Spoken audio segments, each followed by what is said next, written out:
Hello and welcome to Widnes Rugby Chat episode 47. It's April 2021 and Widnes are 4 games in to the start of the season, so I thought it was a good time to have a bit of a sit down with Ian Cheveau, rugby league journalist and Widnes person, to have a bit of a back and two between me and himself to share our opinions on the first 4 games. Thanks as always to the podcast sponsors, who are PD Law Solicitors, Arnold, Gorse Financial Management, Parklands FC and Whistle.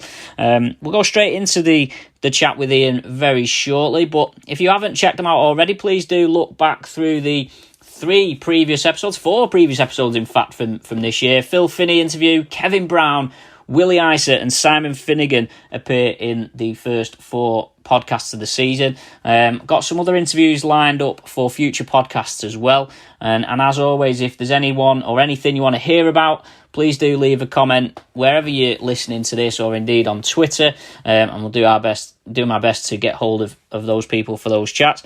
But let's go straight into this call then with Ian Cheveau to talk about Widnes' season so far. The stamp duty holiday is being extended on all properties until the end of June, so if you're thinking of moving house, make sure you instruct your local solicitors, PD Law, for all your conveyancing needs.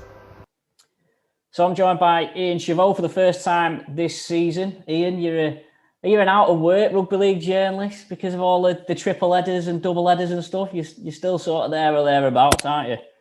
Yeah, I'm still on the periphery, still waiting on the substitutes bench, and it has been a difficult time. It's been a difficult time for everyone. It's been a difficult 12, 15, 16 months, in all honesty, James. Thankfully now we're back on the bus and we're watching some rugby league, and there's some ability to actually go and see some games live in the flesh. But with the capacity for rugby league freelancers like myself and others, I should say, getting to games when newspaper staffers can just send their own journalists to cover all these games. It just means people like me are left on the bench with splinters. But we're starting to get lucky now, which is good. Yeah. So of course we're now 3 or 4 weeks into the 2021 season for Widnes. Just have a little bit of a recap over those 4 games. So it all started with a Challenge Cup win away at West Wales Raiders, 58 points to 4. That was then followed by a 34-10 home win against Whitehaven, also in the Challenge Cup. The first league game of the season ended in a 30-all draw at Newcastle Thunder, and then the Challenge Cup third round game at the weekend where Widnes went down 68 points to 4. Ian, what's been your sort of general thoughts having seen those 4 games and and what it means for where Widnes are at? I think at the moment, James, I'm a little bit glass half full as far as Widnes is concerned. Obviously, both Widnes people, and we want the club to do well. I must say that first and foremost. Black and white is absolutely right in this household, and that's the way it should be, being for Widnes. And I think the Newcastle game was the most disappointing, I would say, for the games that I've seen. Obviously, some people could say the Salford result was a spectacular one in terms of the scoreline, but there were some good things about that game, which Simon should take, and I'm sure he will take from that. But for me, the Newcastle one, not scoring a point in the second half, I think it was yourself, James, who put a tweet out. It was like going back to the Dennis Betts era.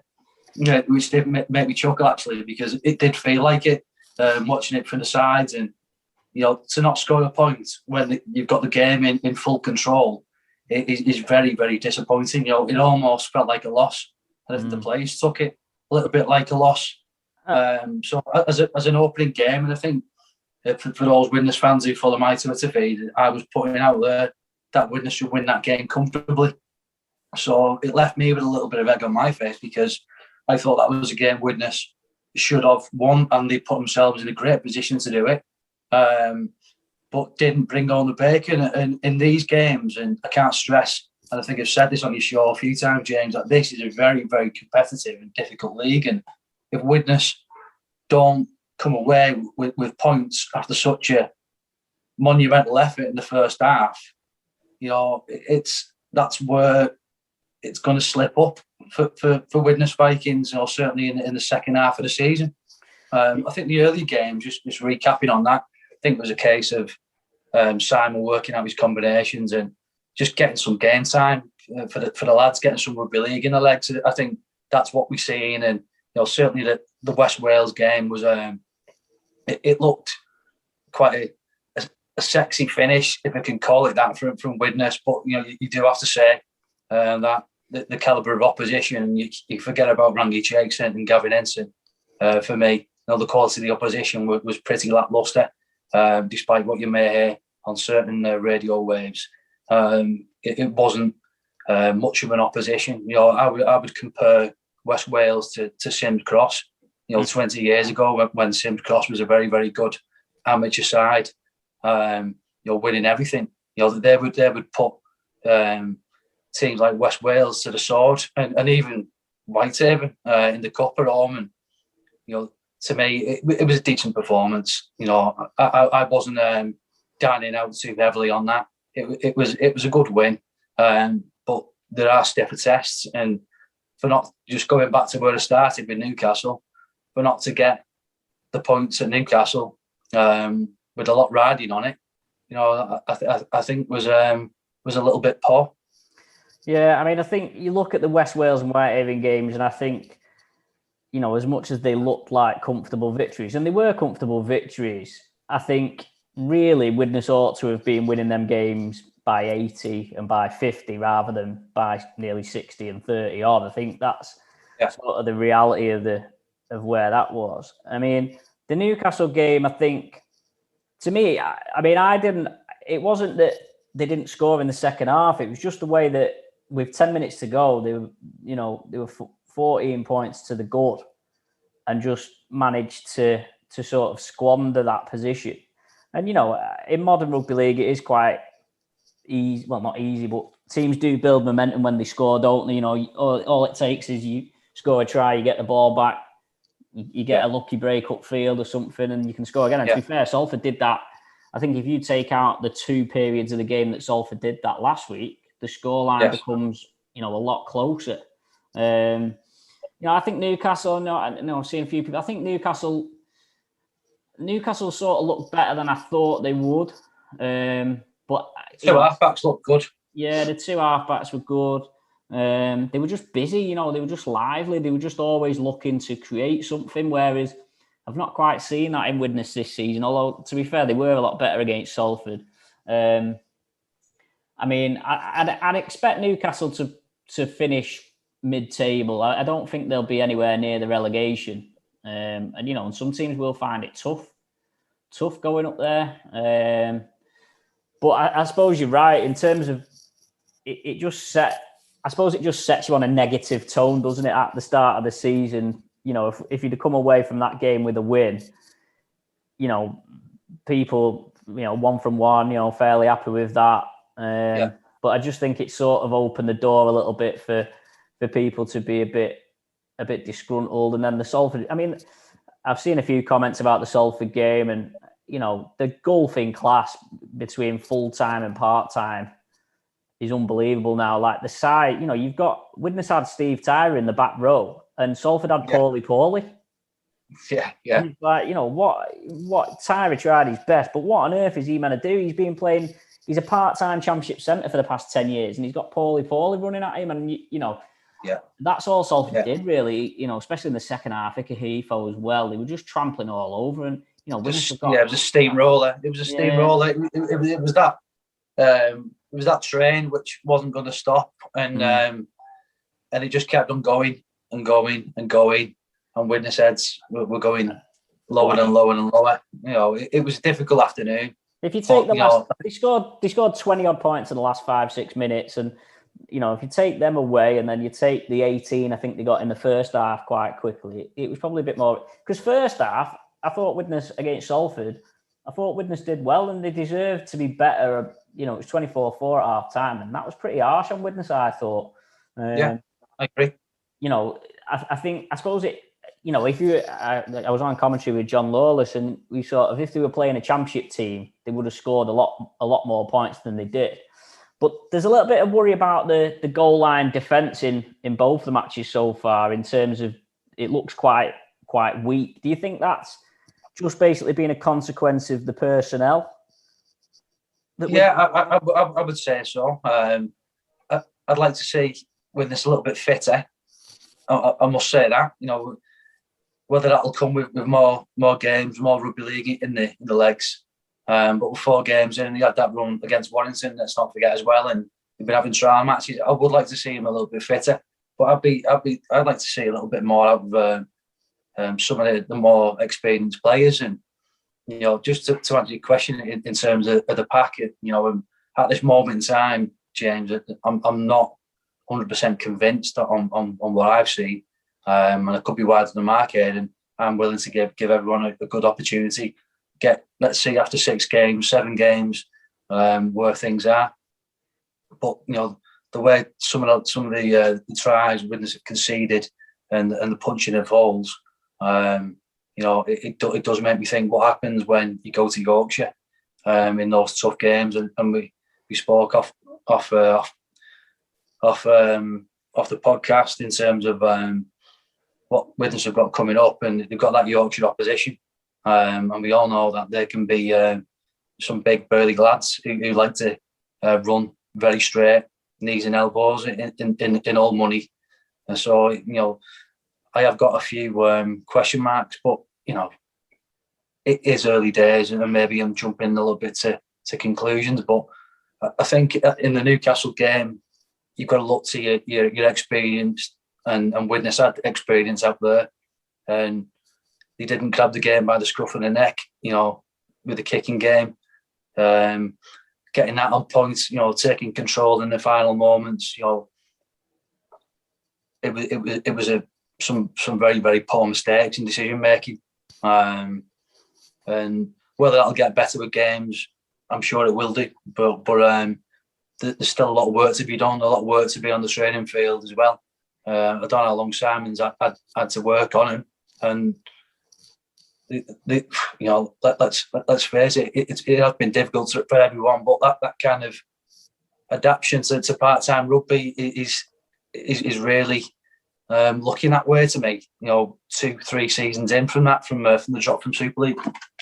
Yeah, I mean, it's a tricky one because, like you say, Widnes really haven't had chance to get used to this situation because, clearly you've got relegated from Super League. You had the administration, then, just about getting back on your feet last year, and then you had COVID, and then this year's a bit abnormal.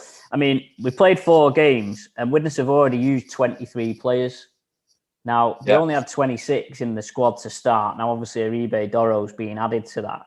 Yes. But I suppose that in itself almost highlights, because, Simon Finnegan's it's not a case of he's deliberately used that many players. It's that he's almost had to because, Farnworth and Kenny Baker were out for COVID reasons or for isolation reasons. There's been a few knocks here and there. Callum O'Neill, of course, went down in that first game. And in many ways, well, I mean, without doubt, he's not had a chance to get anything near a first choice team on the park yet.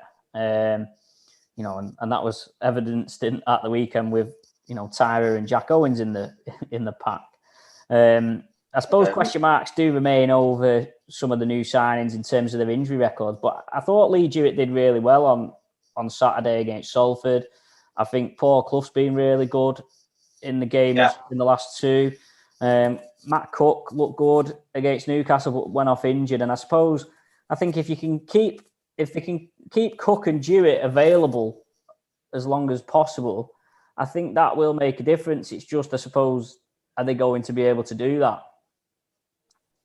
Yeah, well, this is the thing, and it's longevity out with these lads. They've been around the block for some time, and you need experience in this division. Absolutely, that is a given, and we know in seasons past that has been missing from Widnes's arsenal, if you like. And but with them lads, I would have, I may be controversial in saying this, James, but I maybe would have liked to see Cook come back a little bit trimmer. He's a very, very good player, and I think he will be good in Widnes colours this year. I'd like to see him get up to full fitness really. And once he's motoring, and once Stuart's motoring, that gives the pack another dimension. And once Simon gets these lads playing regular rugby, getting used to the systems, getting used to how he wants to run things, I think that's when we'll see the real fruition of some of these lads. Yeah. As I said before, after 6, 7, 8 games, when they understand exactly what Simon's trying to get out of them, that's when perhaps we'll see the best of these lads. And they are good lads. But it's a long season, and them lads have had a lot of rugby league in their careers. Yeah, and I think that's you'll probably have seen the same comments as I have. There's a 25, 26 man squad, but maybe four of them are rookies. Let's be honest. The 4 lads pulled from the reserves. I mean, Lewis Els was in the first team last season. He was a rookie coming into the season. So you've effectively only really got 20 or 21 who've got any sort of professional experience before the start of the season. And I think clearly if Widnes can get the best 1 to 17 on the park, clearly they've got a decent team, but it's just how frequently is that going to happen? What do you think about the hooker situation now? Logan Tompkins, a massive blow to be missing him. He's for me, he's the key player. I know Jack Owens is the captain and the fullback, but my belief is that hooker's the key position in the team. In modern rugby league, and certainly Tompkins is up there with the best of them in the championship at least. Yes, but do you think it's been a massive error from the club in terms of going into the season without a specialist hooker, or do you sort of cut them some slack as perhaps I do, because of the situation? There's not a plethora of players kicking around that you can get hold of. Yeah, it's a very good question, a very good point actually, because the way I see it is that I think we have to ask the question, what are Widnes' objectives this year? What is the main objective of the season? If it's to go challenging for Super League, and have a rip-roaring season where you're knocking the Toulouses, the Londons and the Featherstones about, then you'd have a hooker for me. You'd have 2 good hookers. Obviously, we've got one in Logan Tompkins, who can still play Super League, by the way. And you have a good backup. It's a key position, like you rightly say, in the modern game. And at the moment, Widnes have got young lads in there, and they're doing a good job. Absolutely, and full credit to them on that. But I understand why the club have gone for that kind of route, and they're trying to put some young lads in, give them some experience, and then mess about with what you've got left. You lads can play in there. For me, one thing I would consider doing, I'm not a rugby league coach, but I've seen enough of it, is that Matty Smith could go into that position, give it a little bit of experience. Because I must say, I've been slightly disappointed with what I've seen from Smith, actually. We all know he's a very, very good player. He's won a lot of things with Wigan, accomplished at Saints, been over to Catalan, he's been around the block, and indeed he's been at Widnes many moons ago as a young man. But for me, I've been slightly underwhelmed by him. And I don't know whether it's a combination of him finding his feet again, finding his role in this team, this young team. I think that's something which I think him personally has got to get his head round, and because at the end of the day, from what I've seen in the first couple of games, James, it's probably not been there for me. I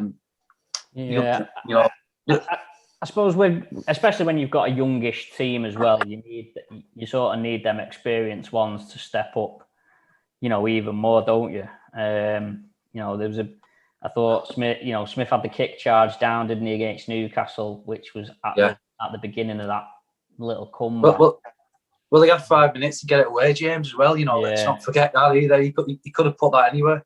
Yeah, and I think obviously it's a strange one as well, being in the ground, because you can hear all the calls and all the shouts and stuff, and there's definitely been a few occasions where I've heard Matty Smith be frustrated at the supply from dummy half, whether it's a player's gone the wrong way or whether the pass hasn't been good enough. So you do wonder how much that contributes to it. But then having said that, and I've seen that frustration, but ultimately it's like, well, it is what it is. You've just got to get on with it. I don't think Danny Craven's being as lively as you'd like. I mean, I still think Craven could potentially be the best player in the division if he wants to be. Do you know what I mean? I think he's got that there. And I actually thought the best period that they had in Newcastle was when Craven got hold of the ball and started kicking it around a little bit. I thought that settled them down. But I sort of cutting him a little bit of a slack because I just wonder how much, I wonder how much they're missing that sort of the number 9. And I must admit, I thought the same about Smith. It's just whether, I suppose, at his age, whether he wants to be put in the middle and, do all that tackling. Is he the best tackler? I don't know. On Craven, sorry to interrupt you there, James. On Craven, for me, I think the lad's got a decision to make of whether he wants to be a 7 out of 10 every week in the League Express, or whether he wants to be the best player in the division. Because I believe, like you just said there, he could be the best player in this comp if he wants to be. Do you think he's certainly matured in terms of his defensive question marks, which he had in Super League. We're not seeing that now in Championship level. Dennis used to talk about him having the best left foot in Super League. Obviously, the lad can kick a great ball. For me, he's got the skills. He's got what it takes in this division to really make a statement, and that's what I would like to see from him. Just to say, right, I can be that focal point. I'll be that kind of arrogant number 6. Demanding things from the team. He's an elder statesman in that squad now, and I just want a little bit more from him. And I know there's plenty to give, and I know it's early days, by the way. And we're talking about this only after a few games of the season. But for me, he's 7 out of 10 every week. But does he want to be a 9 or 10 out of 10 every week? Because he's got the talent.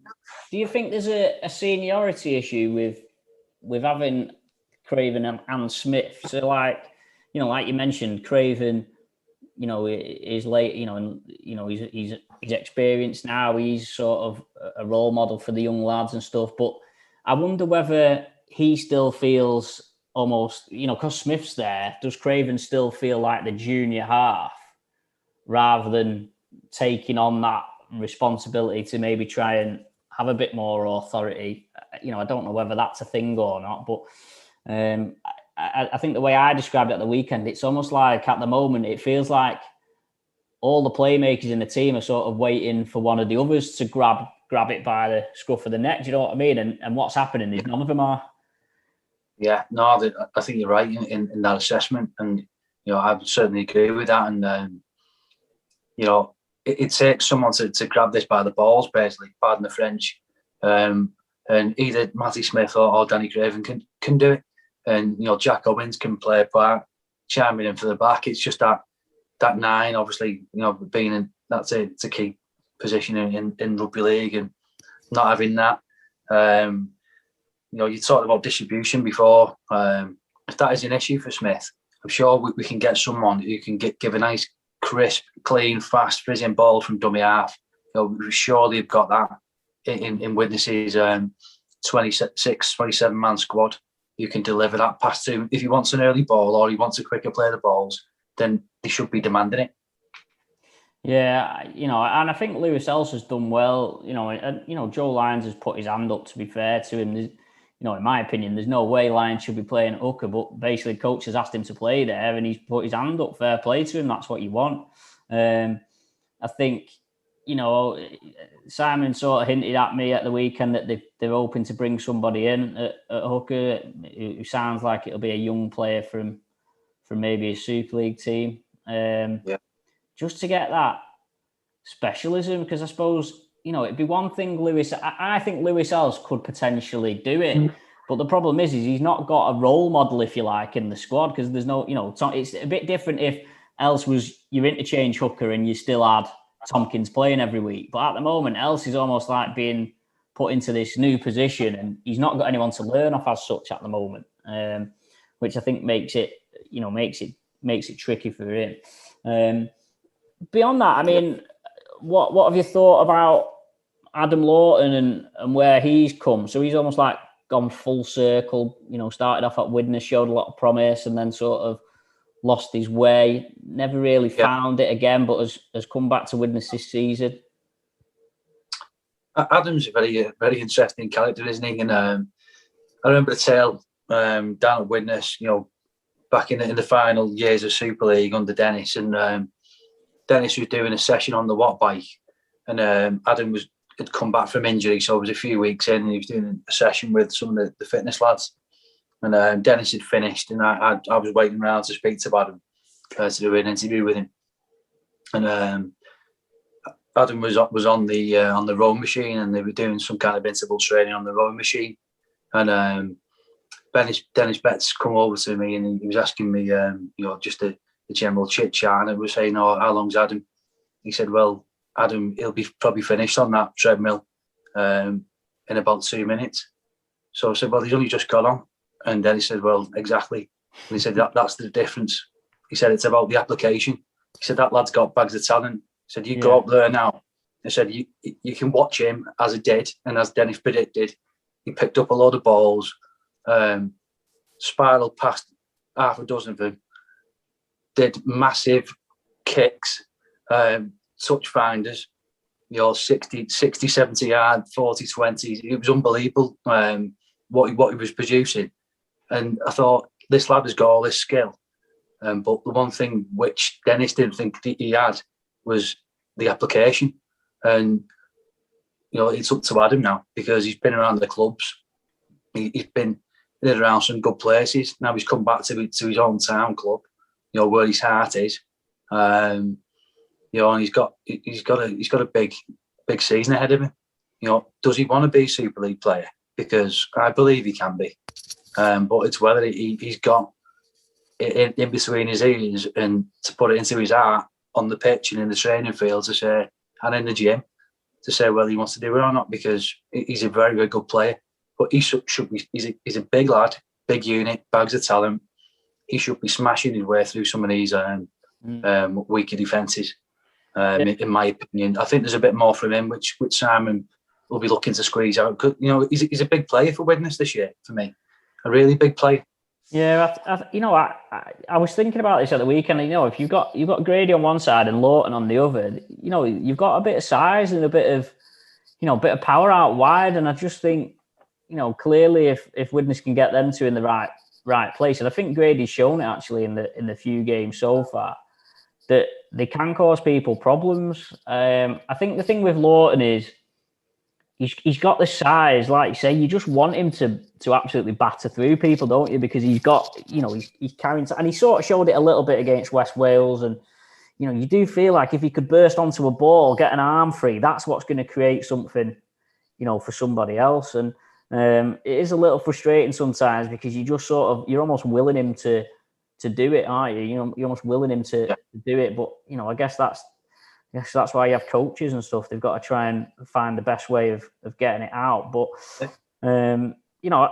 listen, we'll have to see how it goes. I mean, and I've seen a few. I think I know how you're going to answer, because I've seen a few of your tweets. But how are you expecting the season to pan out from what you've seen so far? For me, I think a successful season would be middle table. Obviously, we'd all like Widnes to be punching in the top 5 and challenging upwards. But I think we have got to be realistic, really. And, I'll look at the squad and I think, there is a bit of quality in there. But if the club was pushing for Super League, there'd be a little bit more quality in there, because we'd have the money to spend, like some of the uply mobile clubs have done so.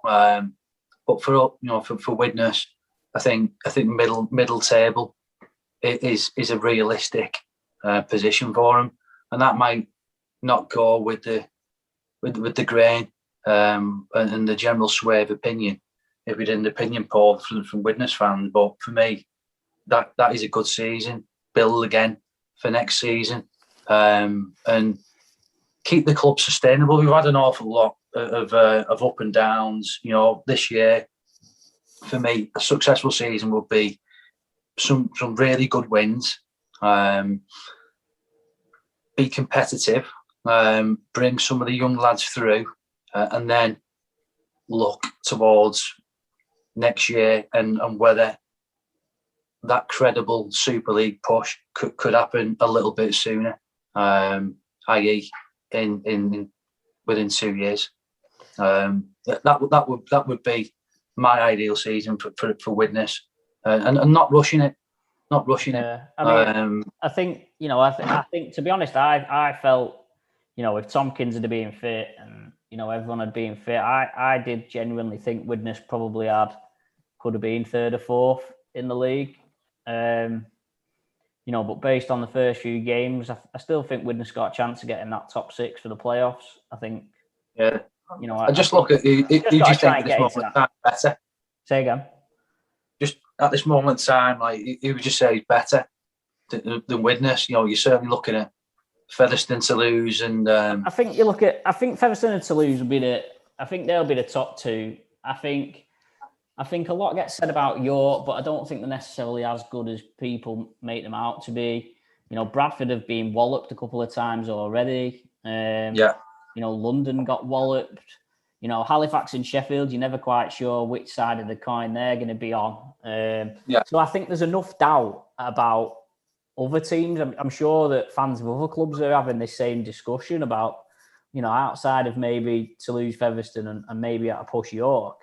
I think all clubs are probably in the same boat where they're just not quite sure how it's going to pan out. I mean, for me, you look at Batley, Dewsbury, Oldham, Swinton, Whitehaven. There's 5 teams that I think Widnes would finish above.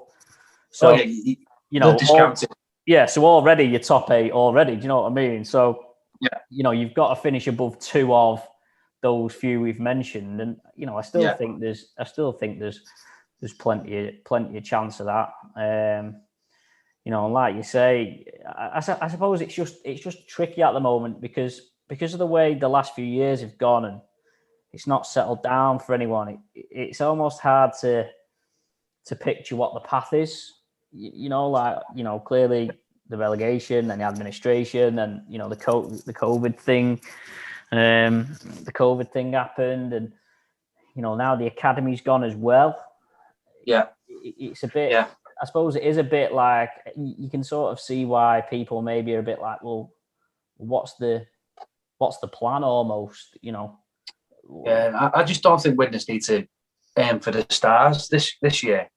That's my personal and gut feeling on it. I don't think that there's any need for Widnes to do that.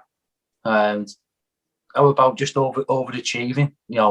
I've said middle table, right? If the club ends up getting in the top 5, brilliant. Then they've overachieved. Yeah. That's the way I'd be looking at it. I suppose the thing is that I guess you're looking at what will change next year and what will change the year after. In terms of because clearly there's not going to be there's not going to be the academy anymore, so there's not going to be any players necessarily coming through. That's not to say that there aren't local players who they may pick up. But I suppose it's how do you think they're going to be able to do that progression? Is it going to be a case of making sure whoever's doing recruitment is casting the net far and wide? And do you recruit? Are you recruiting a team that's going to be good in 5 years, or are you recruiting a team that you want to be good this season or next season or whenever? I mean, what do you think? How do you think it's going to go? I think the strategy in terms of the academy and recruiting young players is, and we know that there's a lot of them in this town. But I think because now the academy's gone, and it was a major decision for that to go. And let's not forget the people who made it have been absolutely, part of that system for many, many years. for Phil not to do an academy, and for people like Roger Addison not to go all in on the academy and just say we can't do it as a club. Those people are respected and have done a lot for the town in those areas. So for them to say no to an academy, that was made for the betterment of the club. I wholeheartedly believe that. I think the strategy was at that point, and I still believe it to this day, is that unfortunately we're going to have to let other clubs develop our players. And once the clubs have done with him, i.e. the Super League clubs have done with him, and they've not brought him through, and then they're looking to push him out, offload him, that's when Widnes can get another craving. As someone who was in the St Helens system, they're not good enough by him. Well, he's good enough for Widnes. And I suppose in many ways, it's sort of a little bit alien across these ways because, the Yorkshire teams, there's been part-time Yorkshire teams for years and years, whereas ultimately, because Widnes have been in Super League, there's only really Lee, and Lee have been in Super League and of course are in Super League now. So it doesn't feel like there's as big of a pool of part-time players kicking around at the moment, which may change as people become familiar with, Widnes being there. If you get cut by Warrington or whatever, that Widnes are part-time and you can maybe get a look in there for the following season. But, fingers crossed it all comes together. And of course, I suppose the main thing is get the fans back in the stadium and try and get back to some sort of normality. I mean, I guess, you'll listen to the podcast with Phil Finney, the first one of this year. And I suppose the good thing for Widnes is the support of the fans means that COVID hasn't been as terrible as it could have been, really. Yeah, well, the COVID's had a major impact in rugby league and certainly across the community game. So just to get over that hurdle for many clubs, it will seem like a success story this year. We've got the Rugby League World Cup, of course, happening, at the end of the season. That's certainly been brought into the mix in terms of that tournament going ahead. Decision was made, and I believe it was the right one because we've got to get back to some kind of normalcy. Getting fans back into the stadium is key. Getting communities thriving, and we all know the great work Widnes have done in the community for many, many years. And for them community people to get back into those communities, get back into the schools, it's all going to be better for the club. And the sooner that happens is the better for me. Yeah. So before I let you go, Ian, next 3 games, or sort of the next month really for Widnes, is actually quite important. Dewsbury at home on Saturday, then it's Batley away the following Saturday, then it's Swinton at home, and then because of the ongoing situation with France, the game away at Toulouse has been postponed. So Widnes would have a weekend off, which actually might not be the worst thing in the world, especially ahead of back-to-back home games against York and Whitehaven. Dewsbury, Batley, Swinton, 2 of them at home. Surely you can't be looking at anything other than 6 points from 6. I absolutely agree. It's got to be a clean sheet for me. If Widnes are to do anything this year, they've got to be dispatching those clubs. Come hell or high water, that has got to happen. To have 2 of those games at home as well, they have to be deemed as bankers. And I know that Simon will be getting the players geared up to make sure that happens, and it needs to happen because if you don't pick the 6 points up and you end up with 2 points from 6, then that gives them a different complexion altogether. And they're all very, very winnable games. So I expect nothing less than 3 from 3 from those games, James. Absolutely. Well, thanks for joining us, Ian. Hopefully we'll call you back in a few weeks and things will have picked up, and we'll get your opinion hot off the press then as well. Cheers, James. Thanks for your time. So that's it for this week's podcast. We're out every fortnight, of course. The next one will drop on April 27th. I've caught up with former Widnes winger Justin Murphy, who some might remember a very memorable debut, which we'll go into in that episode. And of course, we'll have all the fallout, all the reaction from the upcoming games, including involving Widnes as well. Thanks, as always, to PD Law Solicitors, Arnold, Gorse, Financial Management, Parklands FC and Whistle. Stay safe. I'll see you next time.